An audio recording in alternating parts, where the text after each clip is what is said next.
Imam Syafi'i ketika berguru di kota Mekkah, beliau disuruh oleh gurunya, "Wahai Muhammad, pergilah engkau ke Madinah untuk berguru lagi. Karena sesungguhnya ilmuku sudah habis, semuanya sudah kuajarkan padamu." Imam Syafi'i menuruti gurunya itu dan berpamitan kepada ibunya. Berkatalah ibundanya, "Nak, pergilah engkau menuntut ilmu di jalan Allah. Kita ketemunya nanti di akhirat." Maka Imam Syafi'i pun berangkat ke Madinah mencari guru untuk belajar. Saat itu usianya masih sangat muda. Di Madinah, beliau berguru kepada Imam Malik.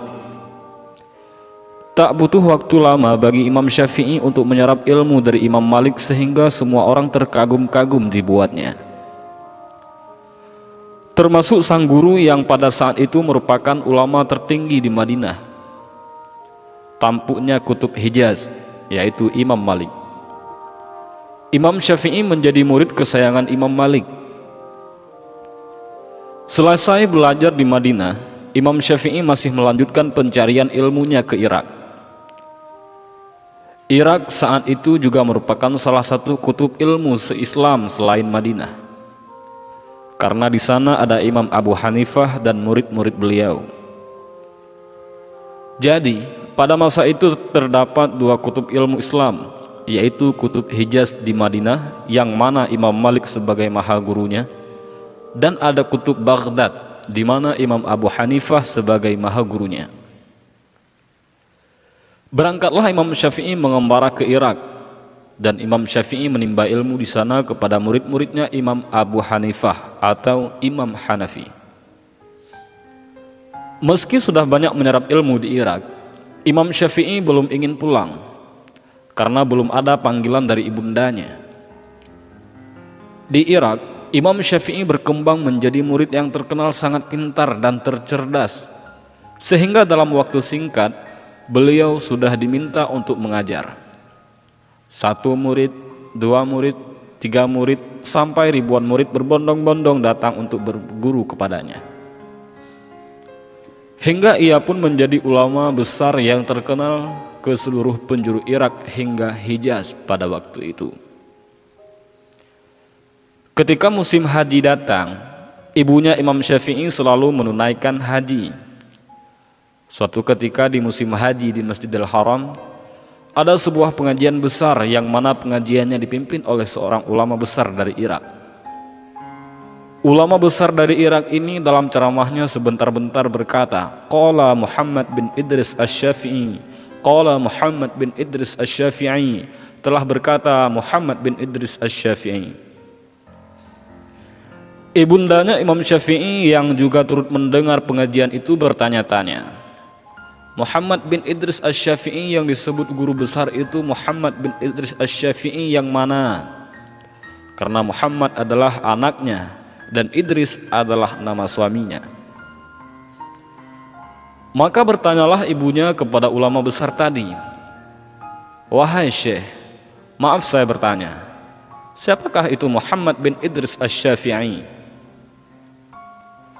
Dengan bangganya kiai besar itu berkata, "Dia adalah guruku, seorang ulama besar dari Irak yang berasal dari kota Mekkah ini."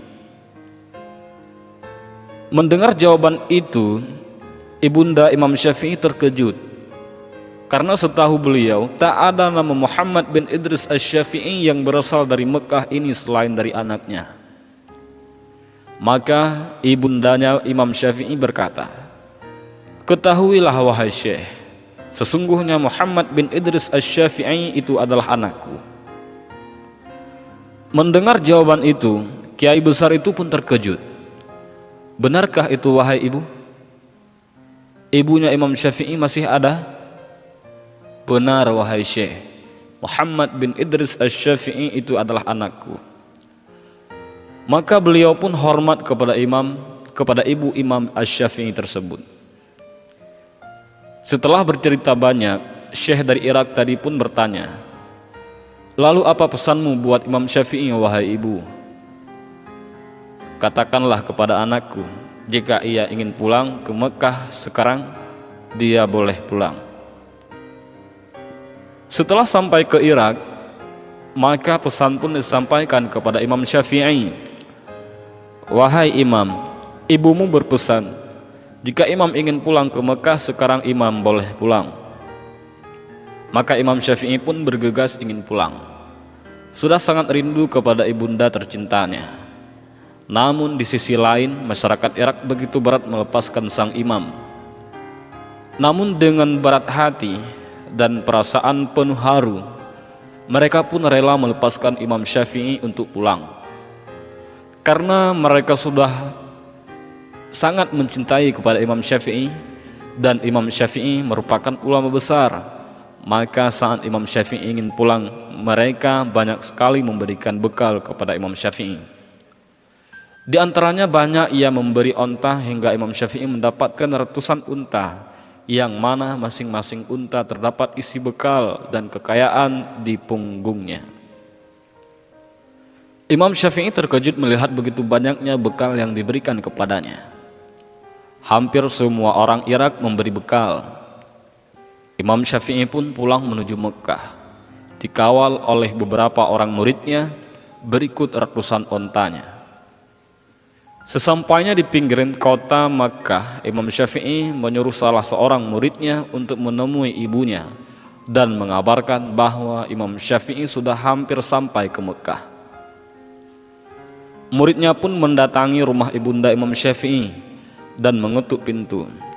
Setelah dibuka, ibunya bertanya, "Siapa engkau?" "Saya murid Imam Syafi'i," jawab murid Imam Syafi'i itu. "Ada apa?" tanya ibunya. "Imam Syafi'i sedang dalam perjalanan pulang ke sini, Bu, dan sekarang sudah berada di pinggiran kota Mekah," jawab muridnya lagi. "Apa saja yang dibawa Syafi'i?" tanya ibunya. Si murid tersebut dengan bangganya menjawab, "Imam Syafi'i datang dengan membawa ratusan unta dan harta." Berharap ibunya Imam Syafi'i menjadi senang dan saat mendengarnya. Bukannya senang, ibunya Imam Syafi'i malah marah. "Syafi'i membawa ratusan unta? Aku menyuruh berkelana bukan untuk mencari dunia. Katakan kepada Syafi'i bahwa dia tidak boleh pulang ke rumah," tegas ibunya sambil menutup pintu dengan marah.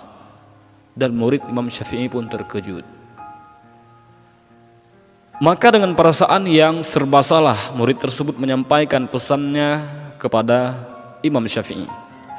Ketika mendengar pesan tersebut, Imam Syafi'i gemetaran ketakutan. Imam Syafi'i pun memerintahkan kepada muridnya untuk mengumpulkan warga miskin yang ada di kota Mekah. Lalu semua unta berikut hartanya diberikan kepada warga Mekah hingga tak tersisa. Yang tersisa hanya kitab saja. Maka si murid tadi pun disuruh kembali menemui sang ibu. Sesampainya di rumah, murid tadi menceritakan kepada sang ibu yang bahwa semua unta dan hartanya sudah dibagikan kepada warga Mekah, dan yang tersisa hanya kitab dan ilmunya saja. Maka Imam Syafi'i pun diperbolehkan pulang. Wallahu a'lam bishawab.